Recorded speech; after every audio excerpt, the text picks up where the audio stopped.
Hello students, நம்ம இன்னைக்கு இந்த வீடியோவில் என்ன பார்க்க போகிறோம்னா எக்ஸசைஸ் 6.2ல் கொஸ்டின் நம்பர் 1 பார்க்க போகிறோம். ஸோ உங்களுக்கு ஸ்மால் சஜஷன், உங்களுக்கு இன்ட்ரோடக்ஷன் பார்ட்டில் தேலஸ் தியரம், அதாவது பேசிக் ப்ரொபோர்ஷனாலிட்டி தியரம், அதோடைய கான்வர்ஸ் பார்ட்னா என்னன்றதை எக்ஸ்பிளைன் பண்ணியிருக்கேன்.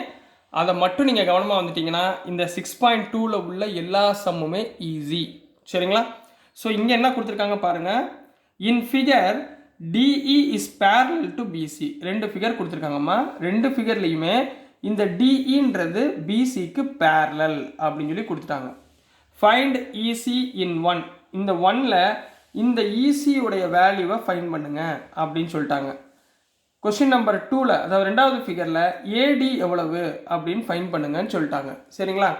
உங்களுக்கு ஃபஸ்ட்டு தியரம்ன்றதுனால நான் திரும்பவும் ஒரு வாட்டி பேசிக் ப்ரொபோர்ஷனாலிட்டி தியரம் என்ன அப்படின்றத ஒரு வாட்டி உங்களுக்கு சொல்கிறேன். நல்லா கவனமாக கேளுங்க. ஏன்னா திருப்பி எல்லா சம்லையுமே சொல்லிட்டு இருக்க முடியாது, ஏன்னா டைம் வேஸ்ட் ஆகும். சரிங்களா கண்ணா? ஒரு வாட்டி புரிஞ்சுக்கோங்க போதும். சரிங்களா? ஒரு ட்ரையாங்கிள் இருக்கு கண்ணா. சரிங்களா? இது ஏ, இது பி, இது சின்னு வச்சுக்கோங்க. இங்கே டிஇன்னு ஒரு லைன் ஃபார்ம் ஆகுது. இந்த டிஇன்றது இந்த பிசிக்கு பேரலாக இருந்துச்சுன்னா, இந்த டிஇன்ற லைன் இந்த பிசிக்கு பேரலாக இருந்தால், புரியுதா? பேரலாக இருந்தால் இங்கே பாருங்கள், இந்த AD divided by DB proportional it's is equal to இந்த சைடு ஏஇ டிவைடட் பை ஏசியாக இருக்கும். சரிங்களா? அதோட ரேஷியோ என்னவாக இருக்கும்? AD by DB equal to AE by ஏசியாக இருக்கும். இதுதான் பேசிக் ப்ரொபோர்ஷனாலிட்டி தியரத்துடைய ஸ்டேட்மெண்ட். புரிஞ்சுங்களா கண்ணா? இதை உங்களுக்கு எக்ஸ்பிளைன் பண்ணியிருக்கேன். நீங்கள் பாருங்கள். கடைசியாக உங்களுக்கு இந்த சாப்டர் முடித்தோடனே உங்களுக்கு தியரமும் போடுவேன், ஃபுல் தியரத்தோட ப்ரூஃபும் போட போகிறேன். ஸோ அது கடைசியாக வச்சுக்கலாம். நம்ம மூலம் எக்ஸசைஸ் ப்ராப்ளத்தை கம்ப்ளீட் பண்ணிடலாம். சரிங்களாம்மா? இப்போ இது புரிஞ்சுங்களா? நம்ம இதை வச்சுட்டு இந்த ரெண்டு கொஸ்டின் நம்ம சால்வ் பண்ண போகிறோம். சரிங்களாம்மா? ஸோ இப்போ நம்ம சொல்யூஷனுக்கு போயிடலாம். சொல்யூஷனில் என்னென்னா, ஃபஸ்ட்டு என்ன, in given figure, in figure ஃபஸ்ட்டுமா. இப்போ ஃபஸ்ட்டு ஃபிகர் எடுத்துக்கிறோம். ஃபஸ்ட்டு ஃபிகரில் என்ன இருக்குது? Triangle ABC. சரிங்களா?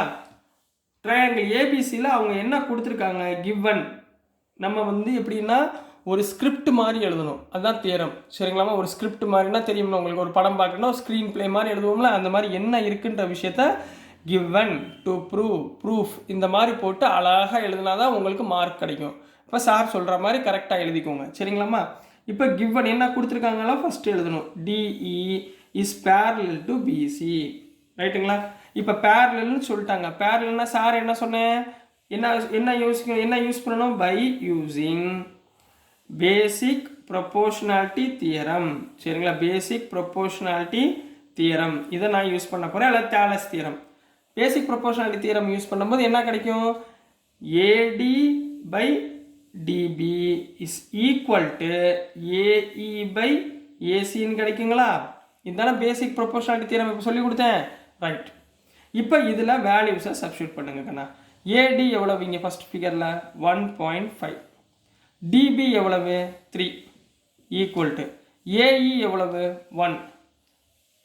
அடுத்து ஏஇஇசி, இங்கே ஈசிமா, ஏஇஇசி. ஈசி எவ்வளோ கண்ணா நம்மளுக்கு தெரியாது. ஸோ நீங்கள் என்ன போட்டுக்கோங்க? ஈசி அப்படின்னு போட்டுக்கோங்க. இங்கே ஈசிமா, இதை மாற்றிக்கோங்க.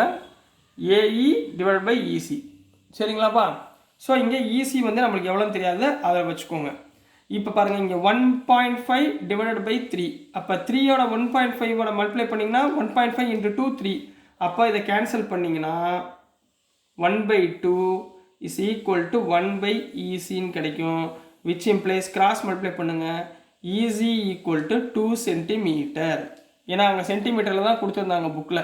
அப்போ ஈசியோட வேல்யூ என்ன? 2 சென்டிமீட்டர் அப்படின்னு சொல்லி போட்டுருணும். புரிஞ்சுங்களாமா? இது புரியுதுங்க? டவுட் இல்லைல்ல? சரி. இதுலேயே செகண்ட் இந்த ப்ராப்ளம் போகும். சரிங்களா? இன் ஃபிகர் 2 என்ன ட்ரையாங்கிள் கொடுத்துருக்காங்க? அங்கேயும் ட்ரையாங்கிள் ஏபிசி தான் கொடுத்துருக்காங்க. இதில் என்ன கிவன் கொடுத்துருக்காங்க? சேம் அதே இது. DE is perpendicular to BC. DE is perpendicular அழகாக எழுதணும். எழுதுனா தான் உங்களுக்கு மார்க், எழுதலைன்னா மார்க் கிடையாது. ஞாபகத்தில் வச்சுக்கோங்க. அப்போ பேரலாக இருந்தால் பை யூஸிங் என்ன யூஸ் பண்ண போகிறோம்? Basic proportionality theorem. என்னது பேசிக் ப்ரொபோர்ஷனாலிட்டி தியரம்? என்ன? AD by DB is equal to AE by EC போடலாமா? இப்போ இதில் சப்ஸ்டியூட் பண்ணலாமா கண்ணா? ஏடி இங்கே எவ்வளோ இருக்குது நம்மளுக்கு தெரியாது. ஸோ ஏடியை அப்படியே வச்சுக்கோங்க. டிவைடட் பை டிபி எவ்வளோ இருக்குது? 7.2 ஈக்குவல் டு ஏஇ எவ்வளவு? 1.8 டிவைடட் பை இசி எவ்வளவு? 5.4. ரைட்டுங்களா? இசி எவ்வளோ கண்ணா? 5.4. சரி, இதை சிம்பிளிஃபை பண்ணுறதுக்கு உங்களுக்கு கஷ்டமாக இருந்தால் சார் சொல்கிற மாதிரி செய்யுங்க. இப்போ 1.8 நீங்கள் எடுத்தீங்கன்னா இப்போ லெஃப்ட் ஹேண்ட் சைடு அப்படியே வச்சுக்கோங்க. ஏடி பை 7.2 அப்படியே இருக்கட்டும். சரிங்களாம்மா? இப்போ 1.8 நீங்கள் கேன்சல் பண்ணணும்னா என்ன பண்ணுவீங்க? 18/10ன்னு போடலாமா? 1.8 by 10 போட்டுக்கலாமா? டிவைடட் பை 5.4 டிவைடட் பை 54/10ன்னு போடலாங்களா? இப்போ இங்கே 10 கேன்சல் பண்ணிடுங்க. அப்போ 18/54ன்னு வருதுங்களாம்மா? இப்போ 18 அப்போ என்ன வந்துடும்? 18/54. இப்போ கேன்சல் பண்ணிங்கன்னா 18 1s are 18, 18 3s are 54. அப்போது AD which implies AD equal to இந்த 7.2 ரைட் ஹேண்ட் சைட் கொண்டு போயிருங்க. 7.2 டிவைடட் பை 3. இங்கே 1/3 இருக்கா? அப்போ என்ன வந்துடும்? 7.2 டிவைட் பை 3ன்னு வந்துடுமா? இப்போ 3ஆல் டேரெக்டாக கேன்சல் பண்ணிடலாமா? 3 2s are 6 பாயிண்ட், மிச்சம் 1 இருக்கும் 12, 3 4s are 12 சென்டிமீட்டர். அப்போது இந்த ஏடியோட வேல்யூ என்ன? 2.4 சென்டிமீட்டராக இருக்கும். ஏடியோட வேல்யூ என்னம்மா? 2.4 சென்டிமீட்டராக இருக்கும் கண்ணா. இதுதான் கொஸ்டின் நம்பர் 1க்குரிய ஆன்சர். புரியுதுங்களாம்மா? ஏதாவது டவுட்ஸ் இருக்கா? நீங்கள் இந்த இதை படிக்கிறதுக்கு முன்னாடி தயவு செய்து இந்த பேசிக் ப்ரொபோர்ஷனாலிட்டி தியரம் என்னன்றதை உங்களுக்கு சொல்லியிருக்கேன். இன்ட்ரோடக்ஷன் பார்ட்டில் சொல்லியிருக்கேன், இங்கேயும் உங்களுக்கு சொல்லியிருக்கேன். சரிங்களா? இதை நல்லா கவனமாக பார்த்துக்கிட்டு புரிஞ்சு படிங்க. தயவுசெய்து மனப்பாடம் பண்ணாதீங்க. ஸோ டியர் ஸ்டூடெண்ட்ஸ், நான் போடுற வீடியோஸ் உங்களுக்கு புரிஞ்சதுன்னா பிடிச்சதுன்னா மறந்துடாமல் லைக் பண்ணுங்கள், ஷேர் பண்ணுங்கள், மறக்காமல் சப்ஸ்கிரைப் பண்ணுங்கள் ஸ்டூடெண்ட் கண்ணுங்களா. தேங்க்யூ.